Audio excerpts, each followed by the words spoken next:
Welcome back to another episode of Time Out with the Sports Doctor podcast, where life, sports, and medicine intersects. We are glad that you are part of this growing community where we strive to help you strengthen your mindset, help you grow your assets, and help you achieve whatever level of success that you want for your life. Go to our website at Dr.Derrick, thesportsdoctor.com, where you can find all the latest content, and you can also follow us on our social media channels. Now, let's get into this episode. Welcome to an exclusive interview on Time Out with the Sports Doctor. As you can see, this is a fireside chat with a special person. I'll introduce her in just a few minutes, but it might not take you long to figure out who she is. Maybe we have a little resemblance. But I first would like to start off with an apology because we are 3.5 years into this podcast, and I'm going to apologize to you first for not having you on earlier.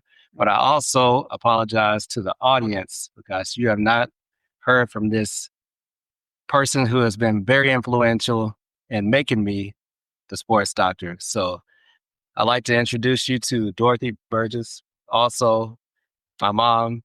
I'm glad to have you here, sitting by the fire. And, I want to finally introduce the world to you. They heard a lot about you. They seen your work. They don't know they see your work every week, especially early on, doing the editing, going through the show notes, really helping me out before I was able to get anybody else. So she's been a part of this podcast since the beginning. And I want to thank you for that. And also for being mom for 45 years almost at this point. So. Thank you for having me on your show. I'm happy to be here. Right. But yeah, so we'll first start off. I'm sure everybody wants to hear about what was my early childhood years like. So what was I like as a child? Very active, very inquisitive, always asking a lot of questions. And now people would say, just tell them because I said so. But I always try to answer your questions because I knew that foundation of education is getting and understanding. So being an educator, I always try to answer questions that I thought would meaningful, that would give you the information you were seeking. And so after many years of answering questions, now you're asking the questions of other people. And I'm just very proud of it. So you mentioned an educator, but you were my first teacher. So yes. You were the first person in your family to go to college and graduate from college. Went on to get your teaching certificates, a master's in education.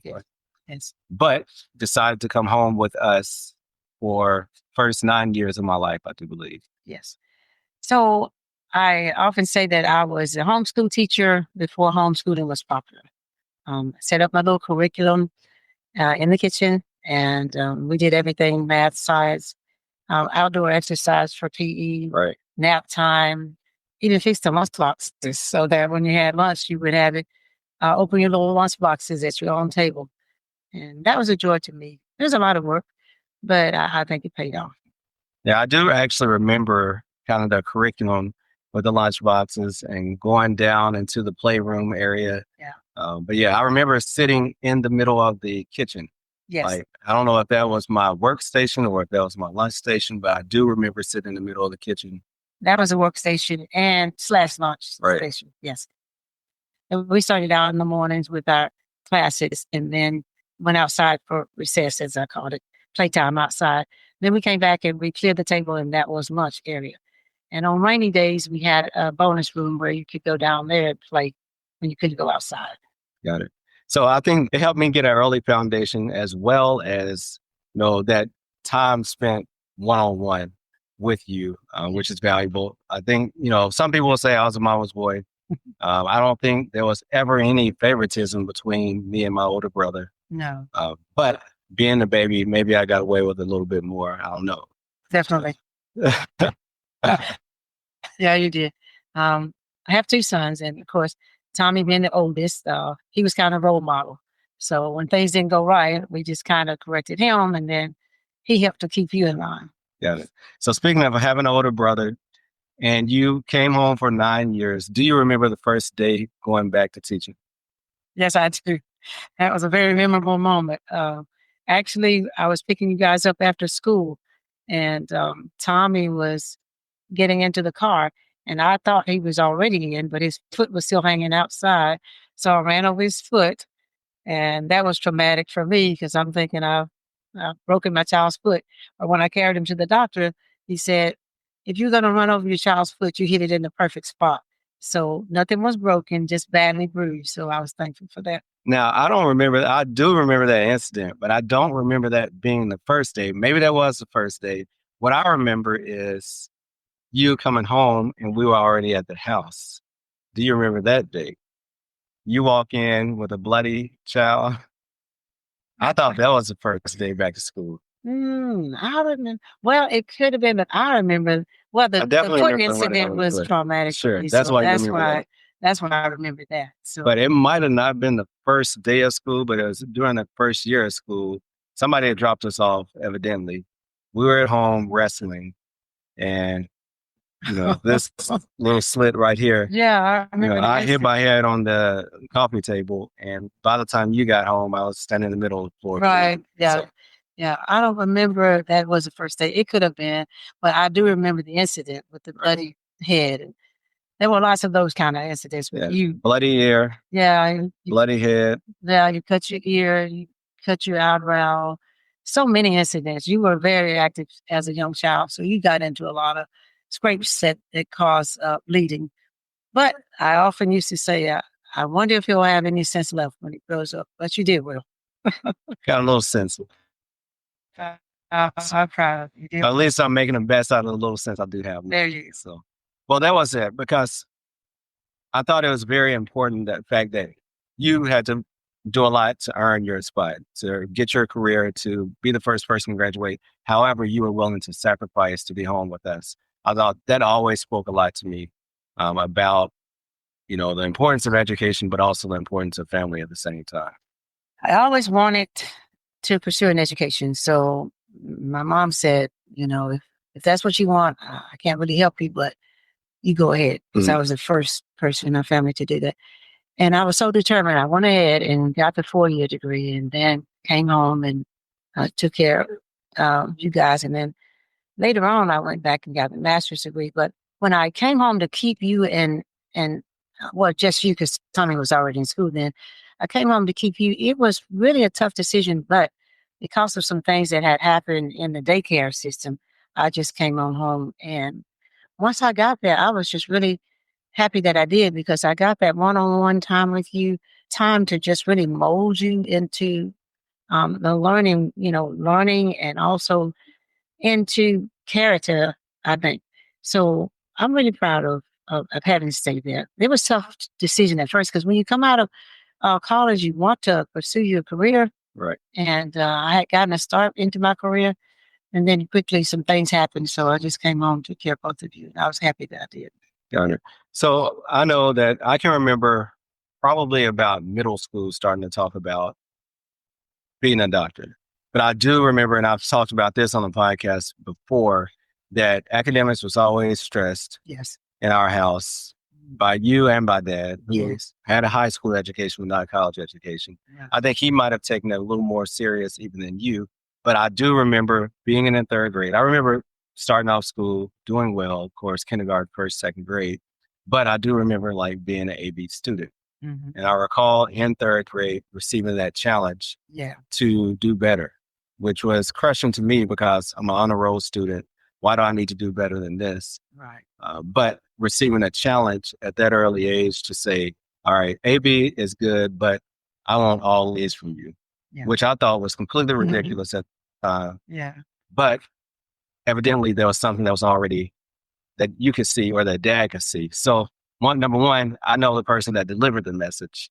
What was the behind the scenes discussion about that? Or were you all both on? We were on the same page, but because we felt like you had more potential to do than you were doing. We felt like you were just doing enough to get by because it came easier for you. So it wasn't that you wouldn't do homework and things like that, but we felt like when you could have made A's, we should start early pushing you. And Dad was really tough about education because he said, I didn't get any higher than a high school education, but I want to make sure everybody else gets a college education.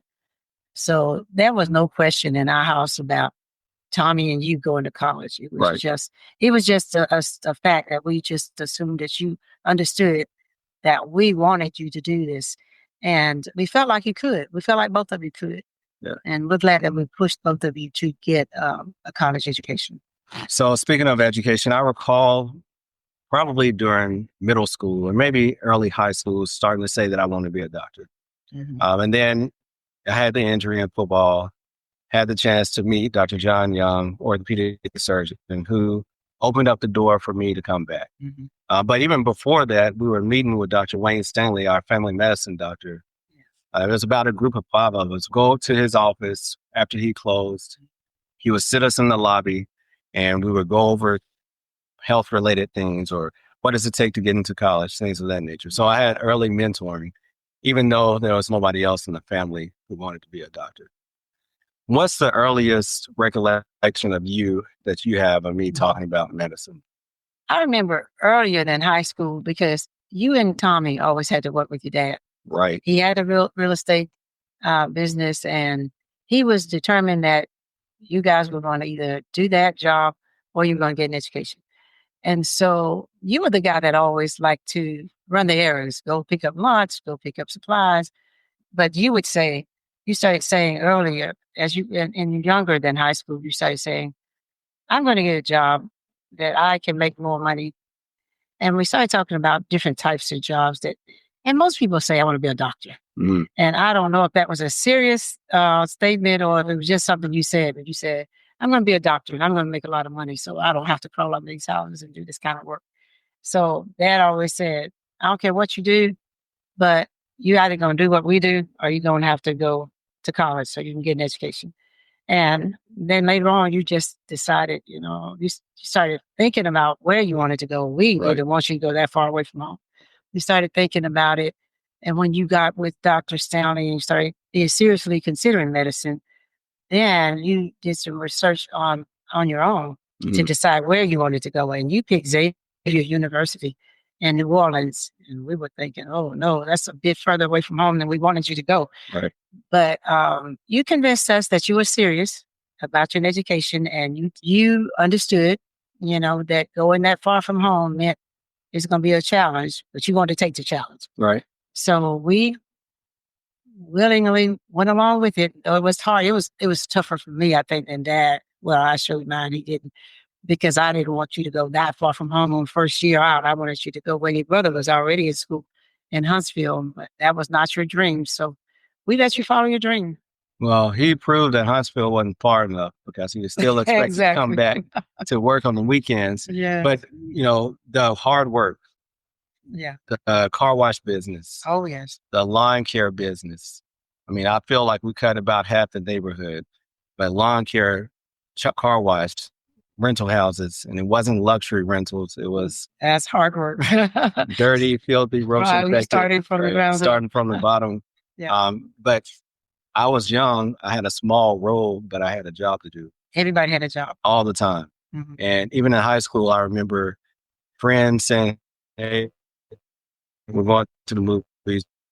We're going to the mall. Right. Derrick, you going? I don't know. We'll see. You never knew what time you're going. Right. It was always a we see. I mean, we would get up 6, 7 o'clock, leave the house, and you return when the job was done. Exactly. Which is similar to my job now.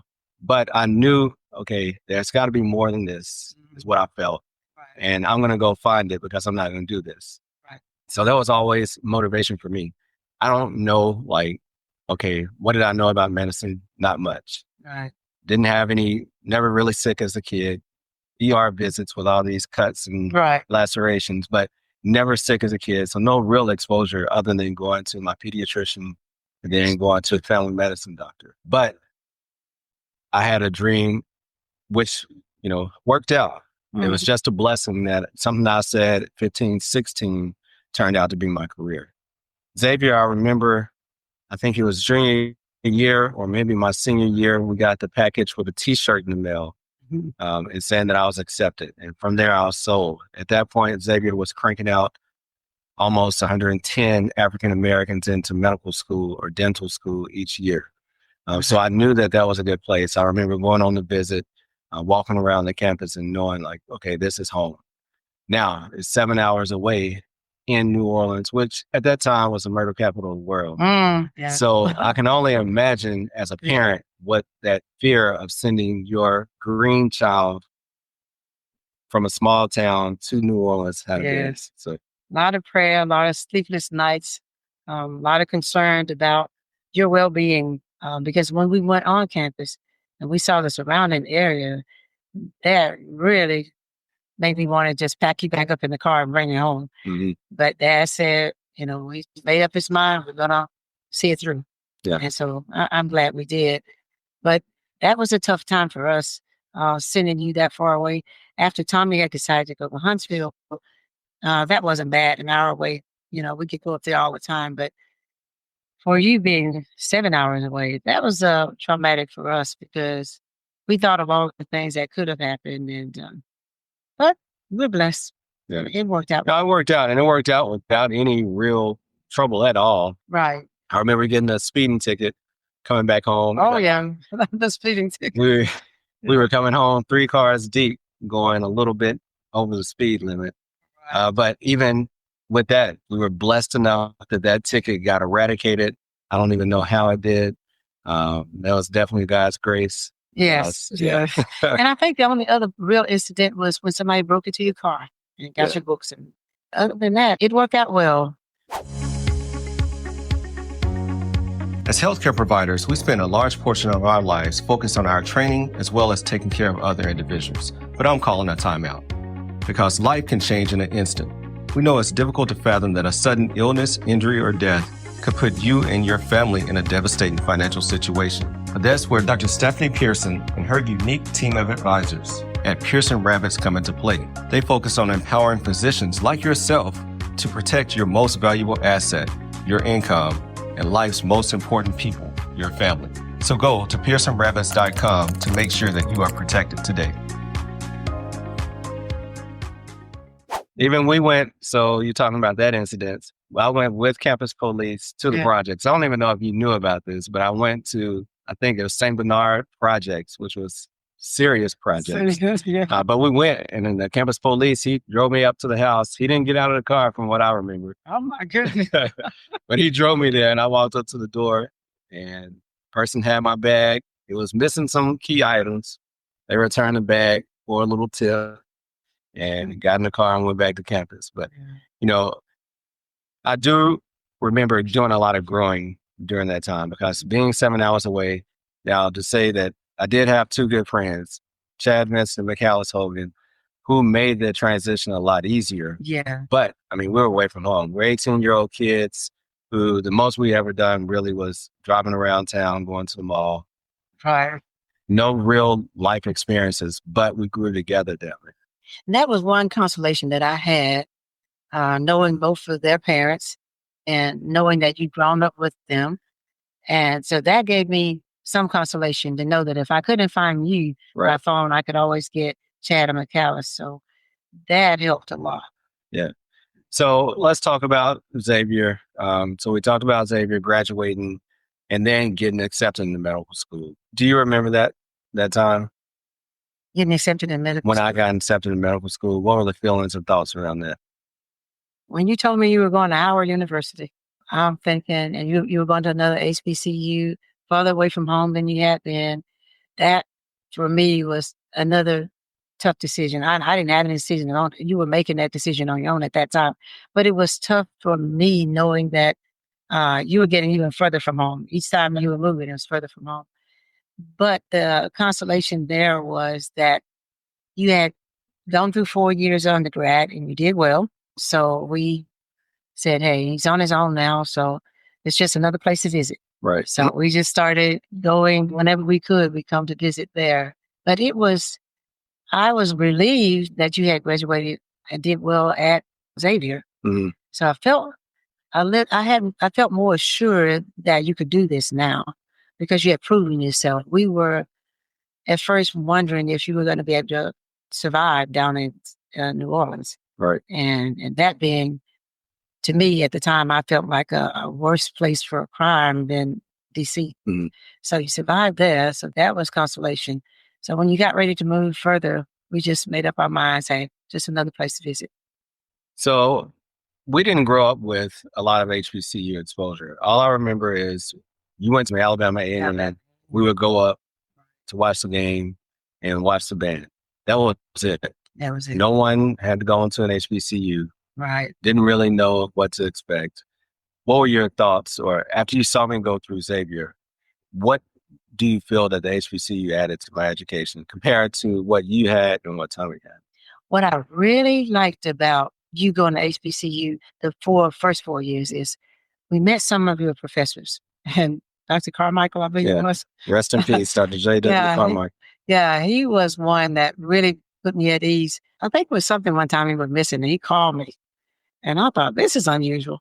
And then he told me about the study groups that you guys had. Mhm. You had small study groups that kids that were serious about becoming doctors, they work together to help each other. Everybody's trying to help the other student to make it. Right. That really helped me to be at ease. Yeah. Because when I went to college the first 4 years, it was just like being lost in a big lecture hall with people you don't know, no study groups. And I learned a lot the hard way when I went. So I was happy to know that you had study groups, study partners, that you guys got together and really tried to help each other through. And then found out it was even more so when you went to Howard. Mhm. So that really made me, it really gave me a consolation to know that you were in a family type setting where students were helping students instead of being envious of each other and they're like on the separate ways. So that helped me to be more at ease by going to Howard after seeing the setup at Xavier, the way it was really planned more as family. Right. Rather than just individual students and number in a classroom. Yeah. And for me, growing up in Muscle Shoals, I'd say probably 10 to 15% Black in a class of about 125. Now, there were about 5 of us that were excelling pretty well in the honors classes, doing the different things of that nature. But at the same time, it was almost like you were kind of the token smart Black kid. Yeah. So for me to go to Xavier, where when I walked in, I was like, okay, not only am I not, the only smart person here, I don't even feel smart anymore, and there were people from all walks of life. Yes. We were meeting kids from the Caribbean, from Africa, who had gone to elite boarding schools. A lot of kids had gone to these elite private schools, and I'm coming in with a public Alabama education. So there was still a little catching up to do, I felt. But at the same time, it was always a healthy competition and a support network. And this was a place where it was okay to be smart. It wasn't that if you were smart, you're going to be ridiculed. But it was go to class, go to the cafeteria, hang out for a little bit, and I'll meet you in the library or I'll meet you in the study hall. And we were all competing, but at the same time, all trying to get to the same place. And I think that's what was so great about Xavier. And then because Xavier was putting out so many professionals into medical school and dental school, going to Howard, I already had a network. And I already knew people that were a couple of years ahead of me. Dr.Derrick Robinson, who was one of my fraternity brothers ahead of me at Xavier, was the class president, I think he was president of the dental of the medical school when I was interviewing. He picked me up. He took me around. He introduced me to people. That made the world of difference. So that's what the HBCU did for me versus just giving me an education. And that really, they were just astounded at the number of students that were graduating in different professional medical professions. When we attended the graduation at Xavier, we were so excited. We just got a busload, took everybody in the family that wanted to go, neighbors and people that had taught you in early childhood education everywhere. Everybody, we just invited them all, put them on a bus and brought them because we were so excited about this time in your life. And when we got there to see the number of students that were graduating in all of these fields, that was really astounding to us.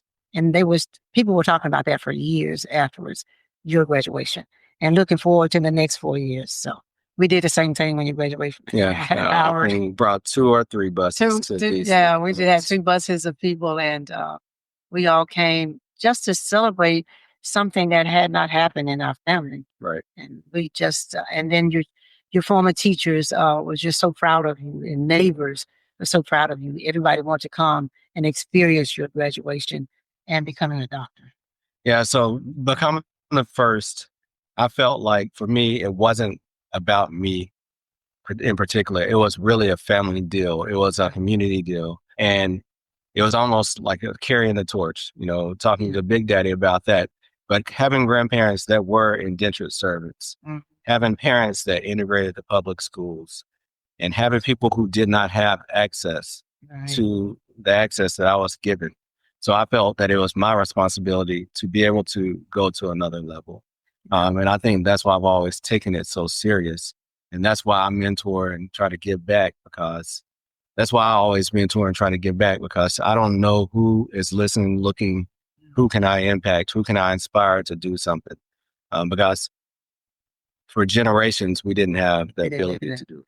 And I think that that's wonderful too, because people were just so excited, the whole neighborhood and your preschool teachers and all the people that had watched you grow up, knowing that you were just a rambunctious kid that was always into something.